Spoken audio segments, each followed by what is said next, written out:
The ancient halls of Ravenshollow Palace had witnessed countless secrets, but none quite like the one that Princess Isabella carried in her heart as she walked through the moonlit corridors that fateful November evening.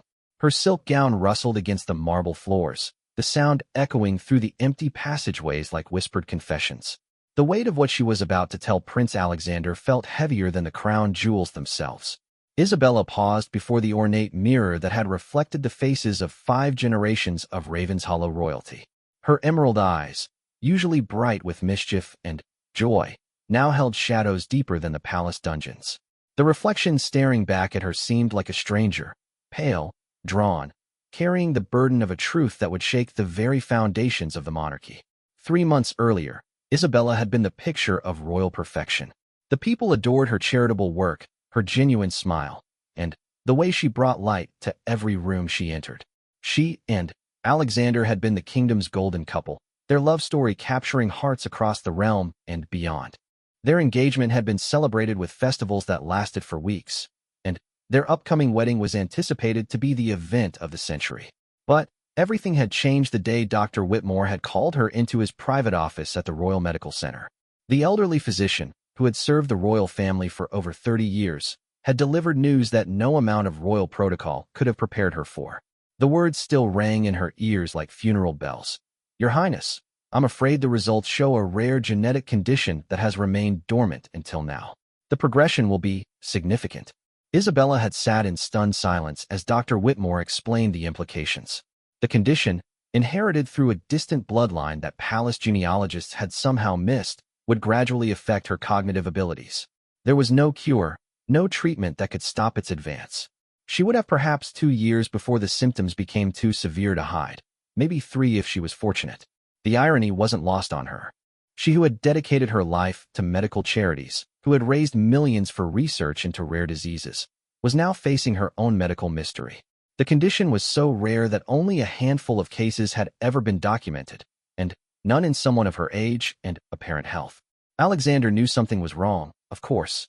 How could he not? They had been inseparable since childhood, their friendship blossoming into love as naturally as spring follows winter. He noticed when she began declining public engagements, when her usual enthusiasm for their shared projects seemed forced. He saw the way she sometimes paused mid-sentence, searching for words that had always come so easily to her brilliant mind. "You've been different, Izzy," he had said just that morning over breakfast in their private dining room. The concern in his voice had nearly broken her resolve to handle this alone. "Talk to me.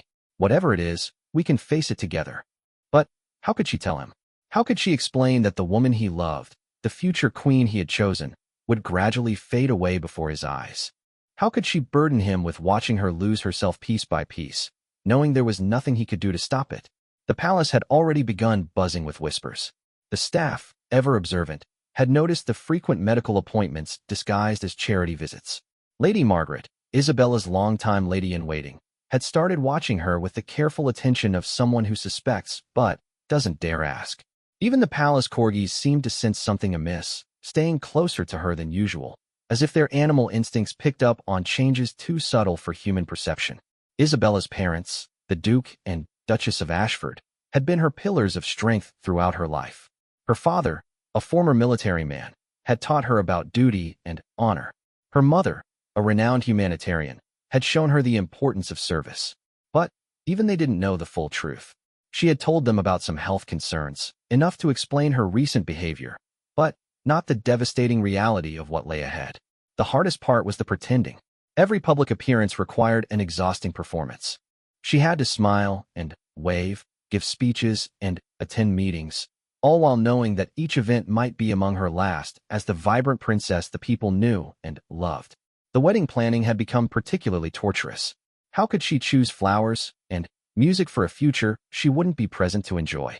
Dr. Whitmore had suggested she might want to consider scaling back her royal duties, perhaps taking a quiet retirement to a private estate where she could live out her remaining good years in peace. But Isabella couldn't bear the thought of disappearing, of being remembered as the princess who simply vanished. She wanted to leave something meaningful behind, something that would matter long after she was gone. That evening, as she stood in the corridor outside Alexander's private study, Isabella had made her decision. She would tell him everything, despite the pain it would cause them both.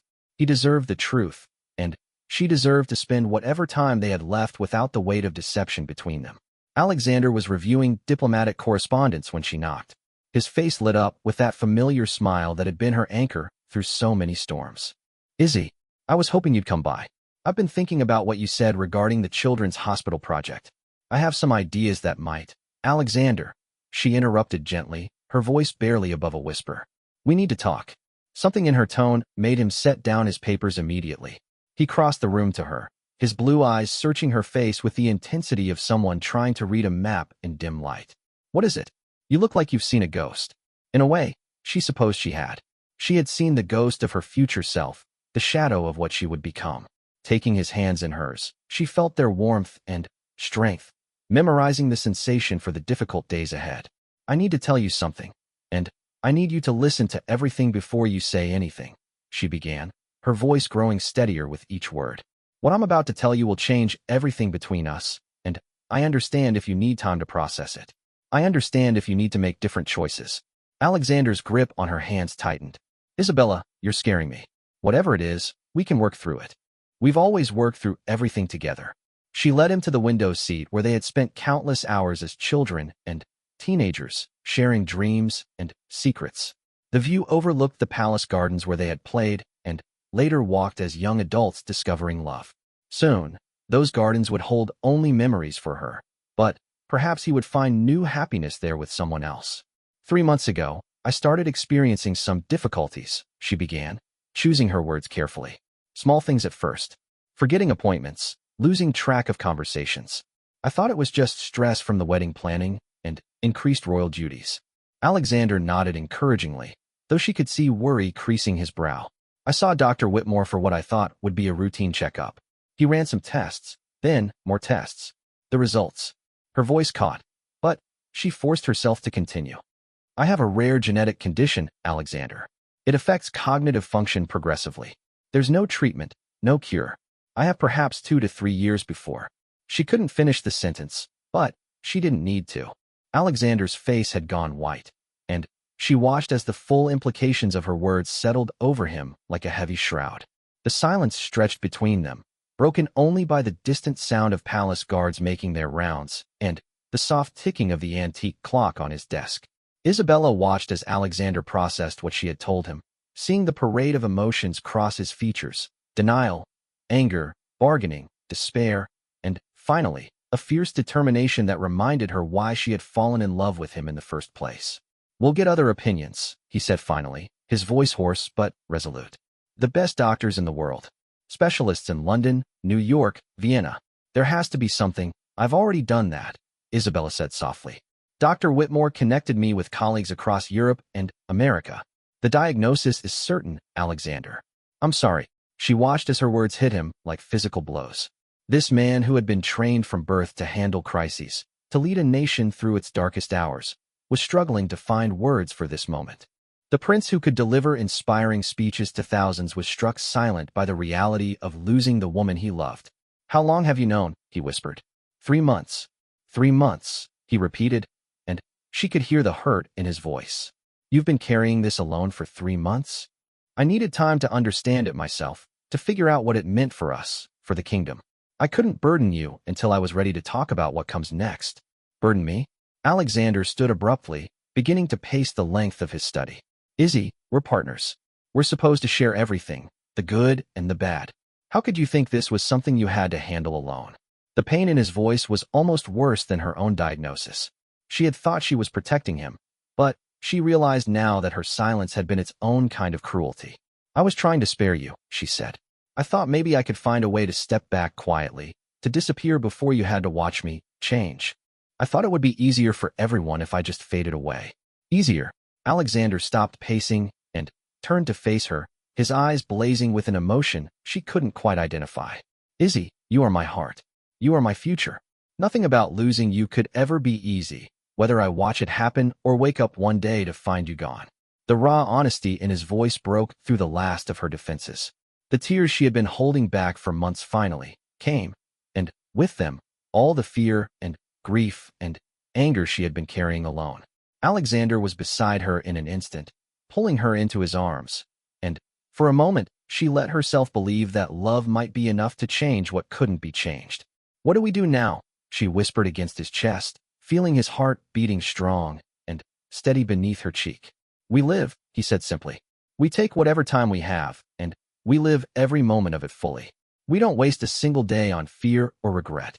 But even as he spoke those brave words, Isabella could feel the tremor in his hands as he stroked her hair. She could hear the careful control in his voice that barely masked his devastation. This was only the beginning of their new reality, and she knew the hardest parts were yet to come. As midnight chimed from the palace clock tower, marking the end of one day and the beginning of another, Isabella closed her eyes and tried to memorize this moment, the feeling of being held and loved and accepted despite everything. Tomorrow would bring new challenges, difficult conversations, and impossible decisions. But, for now, in Alexander's arms, she felt something she hadn't experienced in months. Hope that whatever came next, they would face it together. The morning after Isabella's revelation brought no relief from the heavy weight that had settled over the royal palace. Alexander had barely slept, spending most of the night staring at the ceiling while Isabella lay curled against his side, finally, peaceful after months of carrying her burden alone. When dawn broke through the palace windows, painting the room in shades of gold and amber, he knew their lives had been forever divided into before and after that conversation. The first challenge came with the morning briefing. Lord Chancellor Harrison, a distinguished man in his 70s who had served the crown for over 4 decades, presented the day's schedule with his usual military precision. State meetings, charity engagements, wedding planning sessions, and diplomatic receptions filled every hour. Isabella sat beside Alexander at the conference table, maintaining the composed facade she had perfected over months of secret struggles. "Your Highnesses," Lord Harrison concluded, "the wedding committee requires final decisions on several matters today. The Archbishop is waiting for confirmation of ceremonial details, and the foreign delegations need their seating arrangements finalized." Alexander felt Isabella's hand find his beneath the table, her fingers cold despite the warmth of the room. How could they plan a wedding celebration when every decision felt like a lie? How could they choose music for a dance they might never share, or flowers for a bouquet she might not remember carrying? "We'll need to postpone some of these decisions," Alexander said carefully. "There are personal matters that require our attention first." Lord Harrison's eyebrows rose slightly. In all his years of service, he had rarely seen the punctual and decisive prince request delays on matters of state importance. "Of course, Your Highness. Shall I reschedule for tomorrow?" "We'll let you know," Isabella interjected, her voice steady despite the storm Alexander knew was raging beneath the surface. After the morning briefing, they retreated to Isabella's private sitting room, a cozy space filled with books, artwork, and mementos from their travels. It had always been their sanctuary, the place where they could simply be Alexander and Isabella rather than their royal highnesses. Now it felt like a war room where they needed to plan their strategy for an unwinnable battle. "We have to tell my parents," Isabella said, curling up in the window seat that overlooked the rose garden. "And yours. They'll need time to understand what this means for the succession, for the monarchy itself." Alexander joined her at the window, watching the gardeners tend to the prize-winning roses that had been his grandmother's pride. "What do you want this to mean for the monarchy?" he asked quietly. It was the question that had haunted Isabella through the sleepless hours before dawn. As a royal, she had been trained from childhood to put duty before personal desires. The crown came with obligations that transcended individual happiness or suffering. But how could she fulfill those obligations when her very capacity to think clearly was under threat? "I've been wondering about that," she admitted. "Part of me thinks I should step away completely, renounce my titles, and disappear quietly. Let you find someone worthy of being your queen, someone who can give you the partnership you deserve." "Stop," Alexander said firmly, turning to face her. "Don't even think about that. You are worthy, Isabella. You're the most worthy person I know. A medical condition doesn't change who you are or what you mean to me and to this kingdom. But it will," she whispered. "Eventually, it will change everything about who I am." The brutal honesty of her words hung between them like a sword. Alexander wanted to argue, to insist that love would conquer all, but he had spent the night researching her condition online. He had read the medical journals, the case studies, the heartbreaking accounts from families who had watched their loved ones fade away. He knew what they were facing, and denial wouldn't make it any easier. "Then, we make the most of who you are right now," he said. "We don't mourn the future before we've lived it." Their conversation was interrupted by a gentle knock at the door. Lady Margaret entered with a tea service and the careful expression of someone who had spent years reading the moods of her charges. "Your Highnesses," she said, setting down the tray with practiced grace. "Forgive the interruption, but Your Highness has a call from Dr. Whitmore. He says it's regarding your recent consultation." Isabella exchanged a look with Alexander. They had agreed the night before to explore every possible option, no matter how remote the chances of success. "Put him through to the private line," Isabella requested. Dr. Whitmore's voice crackled through the encrypted phone connection, carrying both professional composure and personal concern. "Your Highness, I hope I'm not calling at an inconvenient time. I wanted to discuss some developments regarding your case." Isabella felt her heart leap with hope. "Have you found something new?" "Not exactly new, Dr. Whitmore hedged, but I've been in communication with a colleague in Switzerland, Dr. Amélie Rousseau. She's conducting experimental research on conditions similar to yours. The treatments are still in early stages, not guaranteed, but there might be options we haven't explored." Alexander leaned closer to the phone. "What kind of options, Doctor?" "Genetic therapy, primarily. Dr. Rousseau has been working with a team of international researchers on ways to slow or potentially halt the progression of inherited neurological conditions. The success rate is limited, and there are significant risks, but for someone in Your Highness's situation." "I want to speak with her," Isabella said immediately.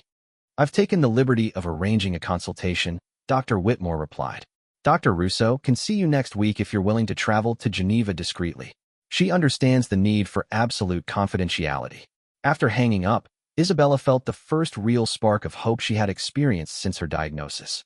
It might come to nothing, but at least they were fighting back instead of simply waiting for the inevitable. "We'll need a cover story for the trip," Alexander said, his strategic mind already working. "Official royal business, maybe a private meeting with Swiss banking officials about charitable trusts." "You don't have to come with me," Isabella said, though the thought of facing this alone terrified her. "Try to stop me," Alexander replied with the first genuine smile she had seen from him since their conversation the night before. That afternoon brought the most difficult conversation yet, telling their parents. The King and Queen of Raven's Hollow, along with Isabella's parents, gathered in the private family drawing room, a space reserved for the most intimate family discussions.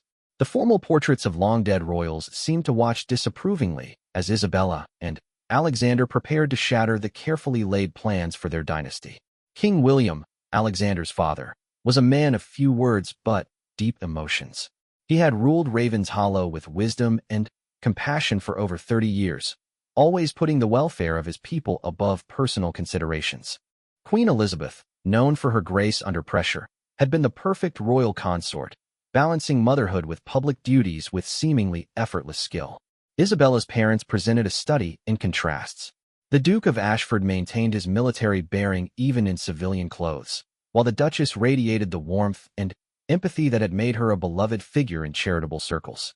"There's something we need to tell you," Alexander began, his voice steady despite the magnitude of what they were about to reveal. "Something that will affect not just our future, but the future of the monarchy itself." King William leaned forward slightly, his experienced eyes reading the gravity in his son's expression. "Go on." Isabella took a deep breath and began the explanation she had rehearsed in her mind dozens of times. She outlined her symptoms, the diagnosis, the prognosis, and the implications for their planned wedding and future reign. She spoke clinically, keeping her emotions carefully controlled, presenting the facts as if she were delivering a briefing on foreign policy rather than discussing her own deteriorating health. The silence that followed was deafening. Queen Elizabeth was the first to speak, her voice barely above a whisper. "Oh, my dear girl," she said, rising from her chair and crossing to embrace Isabella. "You should have told us sooner. You shouldn't have been carrying this burden alone." The Duke of Ashford stood abruptly and walked to the window, his hands clasped behind his back in a gesture Isabella recognized from her childhood. When he turned back to face the room, his eyes were bright with unshed tears. "What do the doctors say about treatment?" he asked, his military training helping him focus on practical matters when emotions threatened to overwhelm. "There might be experimental options in Switzerland," Isabella replied. "We're exploring every possibility." King William had remained silent throughout the explanation, his weathered hands folded in his lap. When he finally spoke, his words carried the weight of decades of leadership. "The question before us isn't just medical," he said slowly.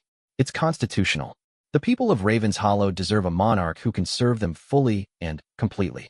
We need to consider what this means for the succession, for Alexander's future, for the stability of the realm. With respect, Father, Alexander said, his voice carrying an edge of steel, Isabella is not dead. She's not incapacitated. She's facing a medical challenge, and we'll deal with it as a family and as a monarchy that cares about its people. I'm not suggesting we abandon Isabella, the king replied gently. I'm suggesting we need to plan for multiple scenarios. If the Swiss treatments work, wonderful. If they don't, we need to be prepared. The Duchess of Ashford had been quietly crying throughout the conversation, but now she wiped her tears and spoke with the strength Isabella remembered from her childhood. Isabella has always put duty first, she said. But sometimes duty means accepting help when it's offered, and love when it's given freely. She doesn't have to face this alone, and she doesn't have to solve it all herself. The family spent the next several hours discussing practical matters, security arrangements for the Swiss trip, how to handle public appearances in the coming months, and what to tell the wedding planning committee. They agreed to postpone the wedding indefinitely, though they would announce it as a delay for personal reasons rather than revealing the true cause. As evening approached and their parents prepared to leave, King William pulled Alexander aside for a private word. Son, he said, his voice heavy with paternal concern, I want you to understand what you're choosing here. If you continue down this path, you'll be committing yourself to watching the woman you love disappear before your eyes. That kind of grief, it changes a person. It can break them. Alexander met his father's gaze steadily. And if I walk away? If I abandon her when she needs me most? What kind of person does that make me? What kind of king? A practical one, the king said sadly. Sometimes leadership requires making the hardest possible choices. Then, I choose love, Alexander replied. I choose loyalty. I choose to honor my commitments even when they become difficult. Isn't that what you taught me about being a good king? That night, as they prepared for bed in Isabella's chambers, both of them felt the weight of the decisions they had made. Tomorrow would bring new challenges. The trip to Switzerland would either offer hope or confirm their worst fears, and every day after that would be a choice between despair and determination. Do you ever regret it? Isabella asked as they lay in the darkness, listening to the wind rustling through the ancient oak trees outside her window. Regret what? Loving me. Choosing this complicated life when you could have had something simple and easy. Alexander pulled her closer, breathing in the familiar scent of her hair, memorizing the feeling of her heartbeat against his chest. Simple and easy never gave anyone a life worth remembering, he said. Whatever happens, Izzy, we'll face it together.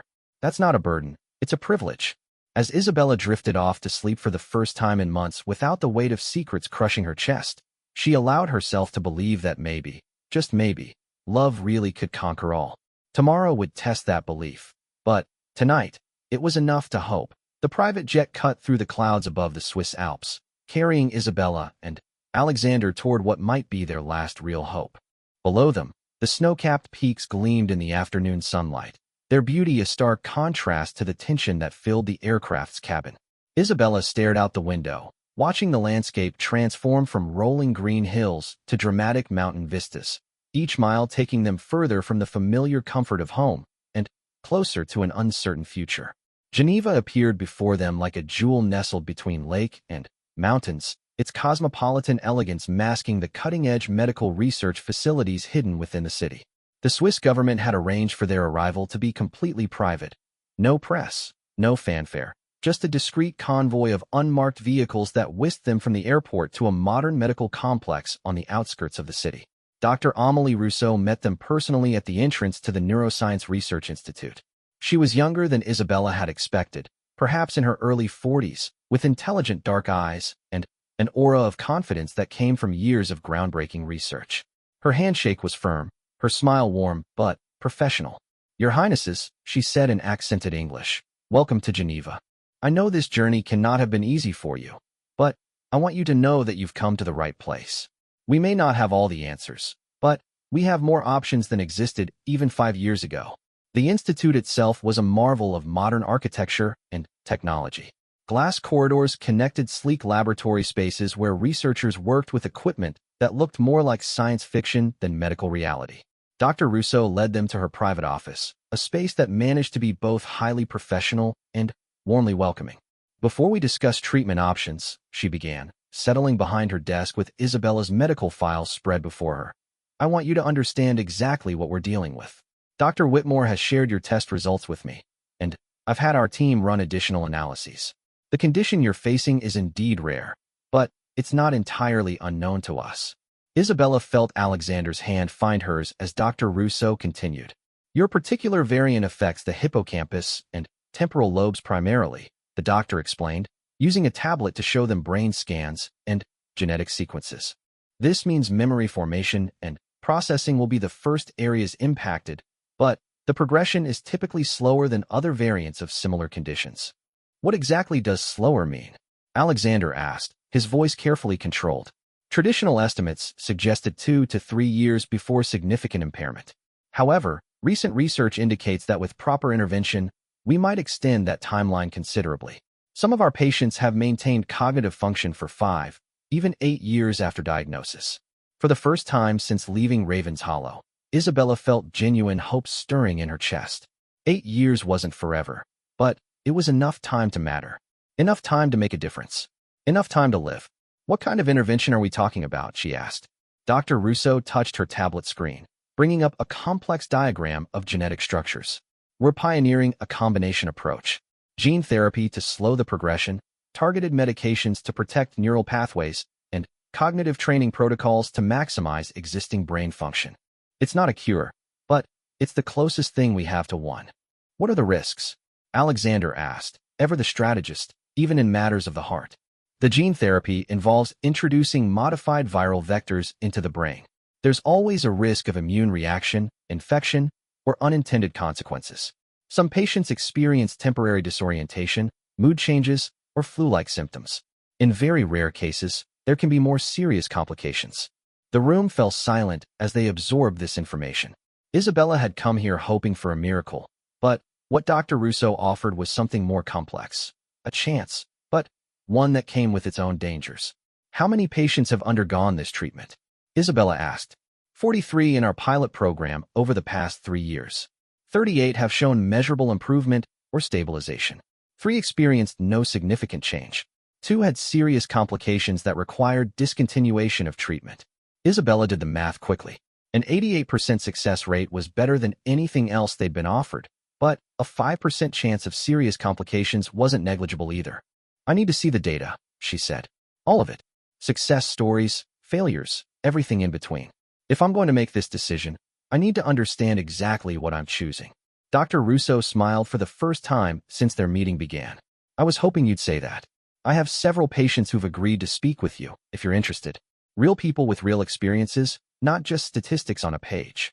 The next 3 days passed in a whirlwind of medical consultations, laboratory tests, and deeply personal conversations.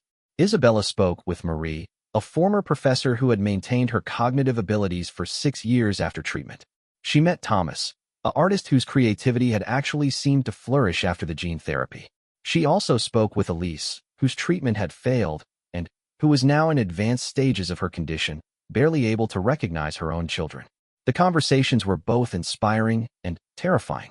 Each patient's story reminded Isabella that she was making a choice not just for herself, but for everyone who loved her. If the treatment failed catastrophically, Alexander would have to watch her decline even faster than originally predicted. If it succeeded, they might have years together that wouldn't otherwise be possible. On their 3rd evening in Geneva, Isabella and Alexander walked along the shore of Lake Geneva, the water reflecting the lights of the city like scattered diamonds. The autumn air was crisp and clean, carrying the scent of falling leaves and the distant promise of snow. What are you thinking? Alexander asked as they paused near a fountain where couples had been making wishes for generations. I'm thinking about fear, Isabella replied, wrapping her coat more tightly around herself. I've been afraid for so long, afraid of the diagnosis, afraid of telling you, afraid of what comes next. But talking to those patients today, I realized that the thing I'm most afraid of isn't dying or losing my mind. It's wasting whatever time I have left being scared instead of living. Alexander pulled her into his arms, and she felt some of the tension that had been building over the past months begin to ease. So you want to try the treatment? I want to try everything, she said fiercely. I want to fight for every day, every memory, every moment we can have together. Even if it doesn't work, Even if I end up worse off than if I'd done nothing, at least I'll know I didn't give up without a battle. The next morning, they met with Dr. Russo for their final consultation. Isabella had made her decision, but the doctor wanted to ensure they understood the timeline and logistics involved. The treatment protocol involves 3 phases, Dr. Russo explained. First, we'll do the gene therapy procedure itself.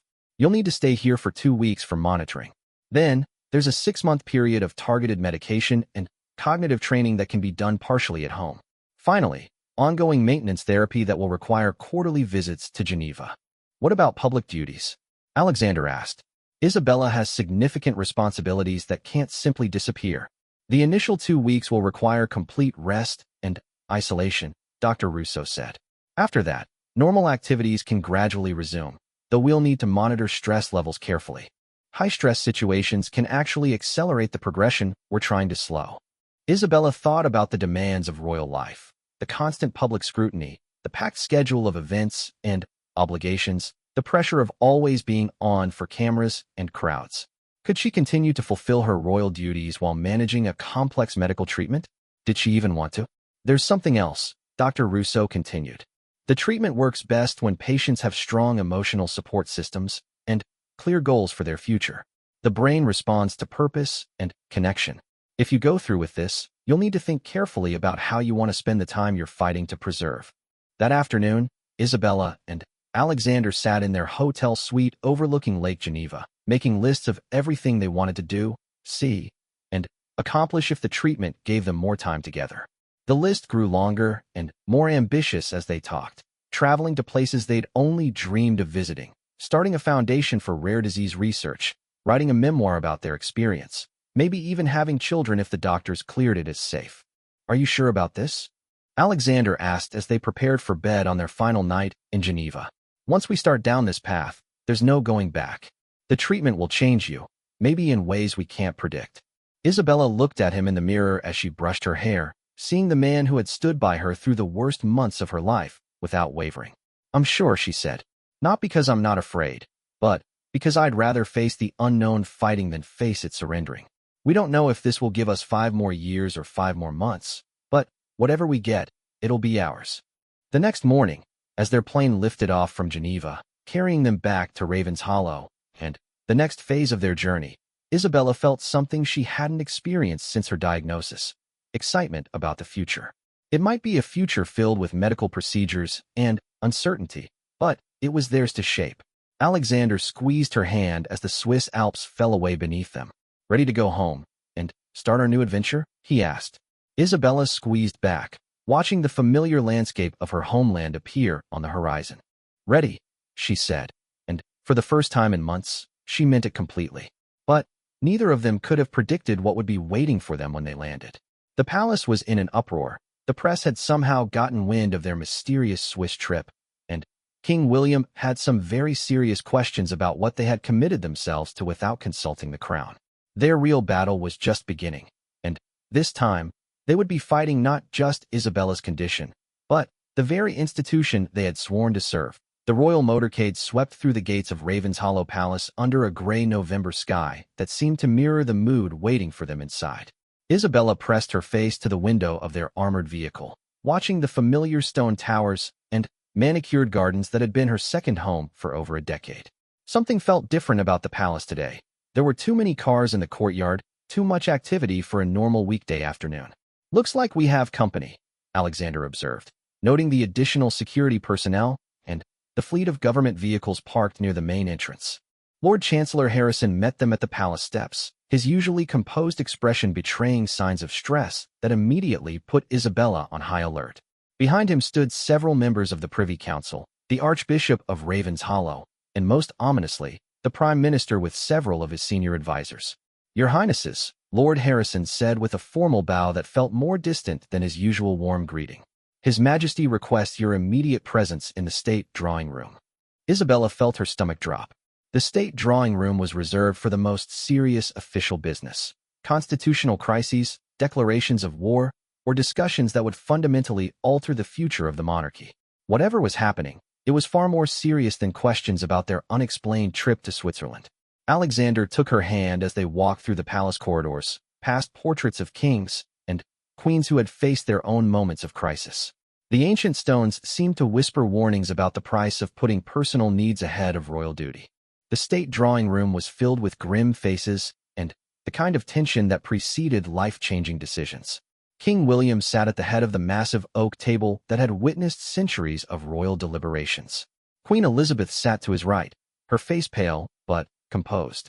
The Prime Minister occupied the place traditionally reserved for the head of government, while religious and constitutional advisors filled the remaining chairs.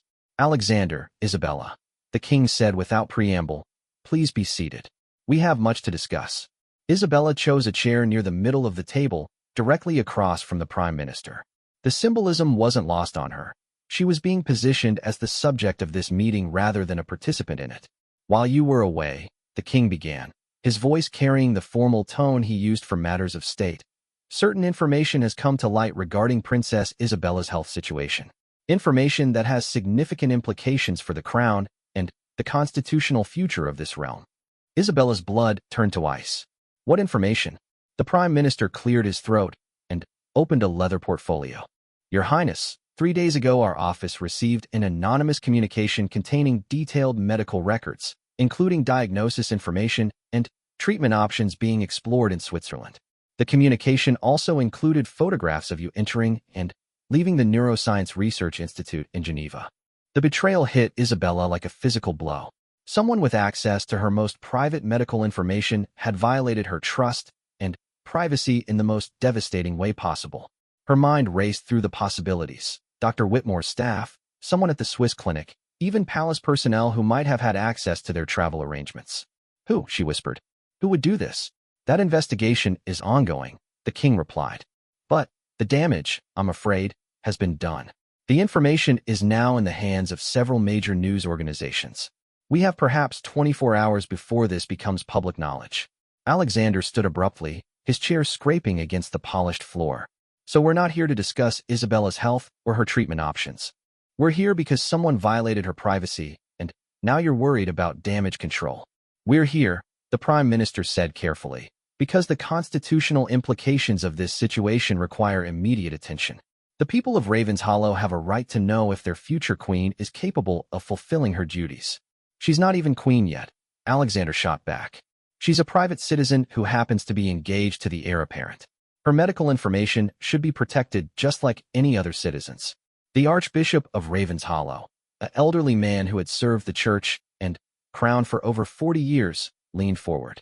"Your Highness, with respect, Princess Isabella ceased being a private citizen the moment she accepted your proposal. She became a public figure with public responsibilities. The people invest their trust, loyalty, and tax money in the royal family based on the expectation that we serve them faithfully and completely." Isabella found her voice, though it sounded strange and distant to her own ears. "And you don't believe I can do that?" "We believe," the Prime Minister said diplomatically, "that the people deserve to make that judgment with full information. Transparency has always been the foundation of constitutional monarchy." "Transparency?" Alexander laughed bitterly. "This isn't transparency. This is a violation of privacy followed by political opportunism. If you were truly concerned about transparency, you would have come to us first instead of holding a tribunal." Queen Elizabeth spoke for the first time since Isabella and Alexander had entered the room. "What treatment are the Swiss doctors offering?" she asked quietly. Isabella explained the gene therapy protocol, the success rates, and the timeline involved. As she spoke, she watched the faces around the table, trying to read their reactions. Some showed genuine concern, others calculated political considerations, and a few displayed the kind of detached analysis that reduced her personal crisis to a constitutional problem to be solved. "Experimental treatment with no guarantee of success," the Prime Minister summarized when she finished. "Potentially dangerous side effects, years of medical uncertainty, and no clear prognosis for long-term cognitive function." "That's one way to describe hope," Isabella said sharply. The Prime Minister continued as if she hadn't spoken. "Your Majesty, the Cabinet has discussed this situation extensively. We believe there are several options that would serve both Princess Isabella's interests and the stability of the realm." "I'm sure you do," Alexander said coldly. The princess could step back from public duties immediately, citing health concerns, but without revealing specifics, the Prime Minister continued. She could pursue her treatment privately while maintaining her titles, but relinquishing any claim to become queen consort. Prince Alexander could then begin the process of meeting other suitable candidates for marriage. The suggestion hit Isabella like a slap.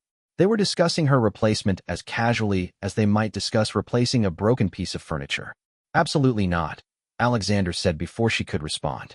Or, the Prime Minister continued, Princess Isabella could make a public announcement about her condition, undergo the Swiss treatment with full transparency, and allow the people to witness her courage in facing this challenge.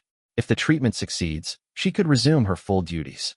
If it fails, succession protocols would naturally take effect. You want to turn her medical treatment into a public spectacle, Alexander said, his voice dangerous quiet.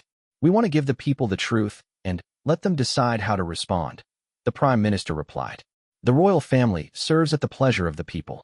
Trust is our most valuable currency. Isabella had been listening to this discussion about her future as if she were a bystander rather than the person most affected by these decisions. Now she stood, drawing on every lesson in royal composure she had learned over the years. Gentlemen, Your Majesty, you seem to be operating under the assumption that this decision is yours to make, she said, her voice cutting through the room like a blade. But you're wrong. This is my life, my health, my future, and I will decide how to handle it. Isabella, the king began. No, she interrupted, something she had never done before in his presence. I've listened to your proposals, and I understand your concerns. But I will not be shuffled off stage like an embarrassing problem to be hidden away. And I will not allow my private medical decisions to be turned into political theater for public consumption.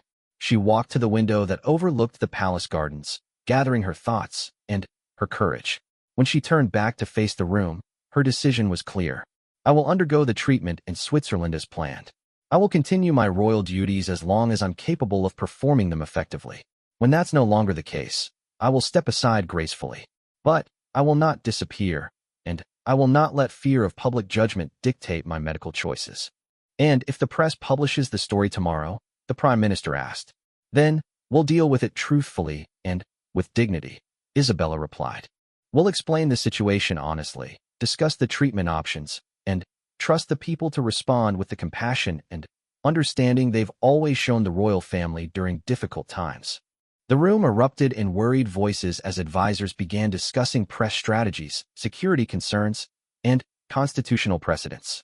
But Isabella only had eyes for Alexander, who was looking at her with an expression of pride and love that made all the fear and uncertainty worth facing. King William raised his hand for silence. Isabella, are you certain this is the path you want to choose? Once this becomes public, there's no taking it back. Your medical condition will become a matter of public record and political discussion. I'm certain, Isabella said. I won't live the rest of my life, however long that may be, hiding in shame from something I didn't choose and can't control. If the people of Ravenshollow are going to judge me unfit to be their queen because of a medical condition, then perhaps I was never the right person for the role anyway. The meeting continued for another 2 hours, covering practical matters like press statements, security protocols for the Swiss treatment, and contingency plans for various scenarios. By the time they finally adjourned, Isabella felt emotionally drained but strangely relieved. The secret that had been eating away at her for months was about to become public knowledge, and somehow that felt like freedom rather than exposure. That evening, as they prepared for what might be their last quiet night before the storm broke, Alexander found Isabella in the palace chapel. She was sitting in the front pew, staring at the stained glass windows that depicted scenes of triumph over adversity. Any regrets? He asked, settling beside her. About the treatment? About going public? Or about falling in love with a prince? She asked with a slight smile. Any of it. All of it. Isabella considered the question seriously. Tomorrow, newspapers around the world would be analyzing her medical condition and debating her fitness to be queen. Next week, she would be back in Switzerland, allowing doctors to alter her brain chemistry in hopes of buying more time. Her future was more uncertain than ever. But, sitting in the peaceful chapel with the man she loved, Isabella realized she had never felt more certain about anything in her life. No regrets, she said. Whatever happens tomorrow, whatever the press writes or the people think, I know we made the right choice. We chose to fight for our future instead of accepting defeat. That's not something to regret. Alexander took her hand, and they sat in comfortable silence as the last light of evening faded through the chapel windows. Tomorrow would bring new challenges, but Tonight they had peace, love, and hope. Sometimes, that was enough to change everything. The first rays of dawn were painting the palace walls in shades of gold and pink when Isabella's phone began buzzing incessantly on her bedside table. She knew, even before checking the notifications, that their carefully guarded secret had been released into the world. Alexander stirred beside her, immediately alert in the way that came from years of royal training. "The storm has arrived," she murmured, scrolling through dozens of missed calls and text messages from friends, family, and palace staff. The headlines were brutal in their directness. "Future Queen's secret illness revealed," screamed the largest font, while smaller publications offered variations on royal health crisis and Princess Isabella's tragic diagnosis. Some papers had managed to obtain photographs of their Geneva trip, showing Isabella entering the medical facility with a baseball cap pulled low and oversized sunglasses hiding her face. By breakfast time, the palace communications team had assembled a comprehensive media briefing. The story was front-page news across Europe and trending worldwide on social media. The response was as mixed as they had expected, expressions of sympathy and support mixed with calls for transparency and debates about royal fitness for duty. The good news, Press Secretary Caroline Matthews reported, is that the public reaction is largely sympathetic. The support messages are outnumbering the negative comments by about 4-1. Several medical advocacy groups have already issued statements praising Your Highness for bringing attention to rare diseases. "And the bad news?" Alexander asked, though his tone suggested he already knew. "Parliament is calling for a formal review of succession protocols. 3 opposition MPs have questioned whether the engagement should continue." And Caroline hesitated. "There are unconfirmed reports that some members of European royal families are expressing private concerns about the bloodline implications." Isabella felt a familiar knot forming in her stomach. She had prepared herself for public scrutiny, but the suggestion that her condition might affect any children she and Alexander might have was a blow she hadn't anticipated. "Have there been any credible threats?" Alexander asked, shifting into protective mode. "Nothing specific, but security has been increased as a precaution. There's also been a significant increase in paparazzi activity around the palace and your parents' estate," Caroline reported. The next few days passed in a blur of carefully orchestrated public appearances and private strategy sessions. Isabella had insisted on maintaining her scheduled engagements, determined to prove that she remained capable of fulfilling her duties. She opened a new wing of the Children's Hospital, attended a charity gala for cancer research, and gave a speech at the University of Ravenshollow about the importance of medical research funding. At each event, the crowds were larger and more emotional than usual. People held signs reading "Stay strong, Princess," and "We love you, Isabella." Children presented her with handmade cards and flowers. Several people shared their own stories of facing rare diseases, creating unexpected moments of human connection that reminded Isabella why she had chosen to fight publicly rather than disappear quietly. But the most significant moment came during her speech at the university. Standing at the podium where she had once delivered her graduation address as a young woman full of dreams for the future, Isabella decided to speak from her heart rather than from the carefully crafted script her advisors had prepared. 6 months ago, she began, her voice carrying clearly across the packed auditorium, "I received news that fundamentally changed how I view my future. I was diagnosed with a rare genetic condition that will progressively affect my cognitive abilities. There is no cure, but there are treatments that might help slow its progression." The auditorium fell completely silent. Even the press photographers stopped clicking their cameras, sensing they were witnessing a moment of profound vulnerability from someone trained from birth to maintain perfect composure. "I could have chosen to step away from public life, to handle this privately, and spare everyone the discomfort of watching me face this challenge," Isabella continued.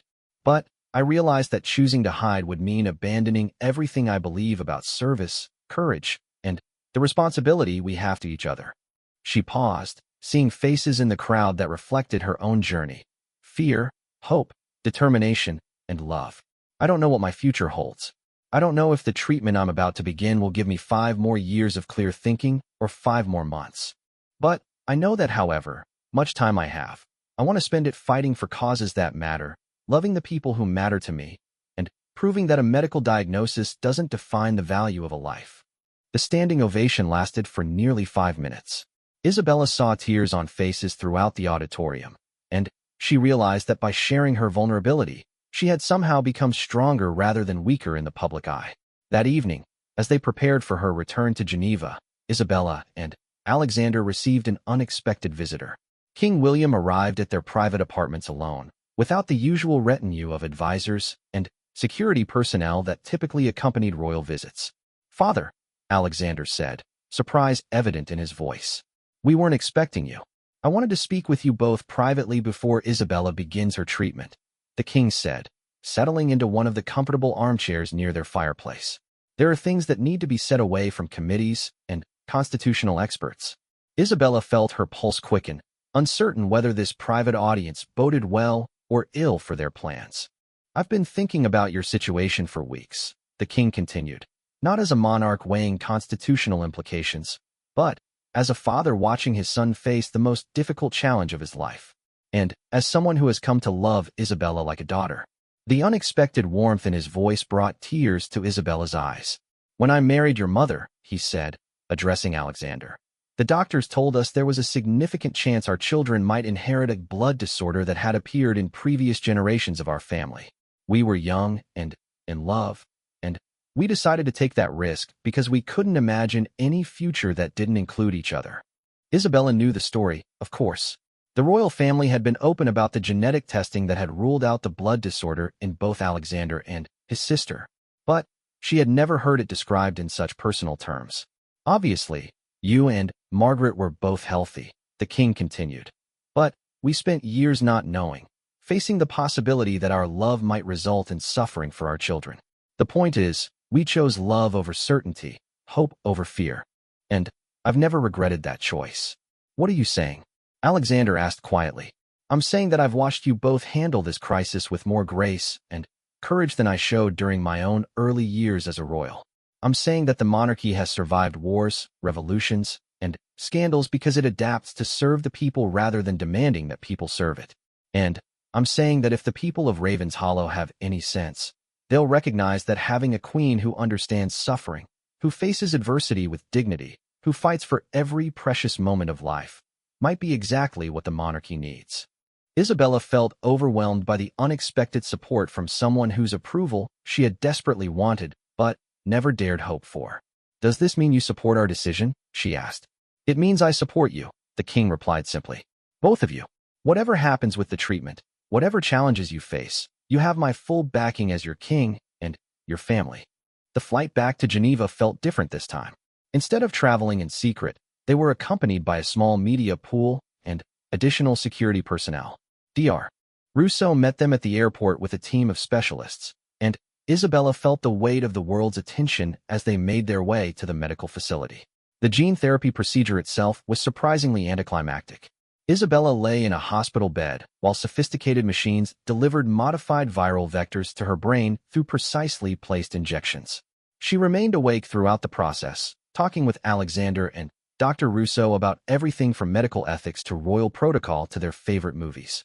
"How do you feel?" Alexander asked as the final injection was completed. "Like myself," Isabella replied, somewhat surprised.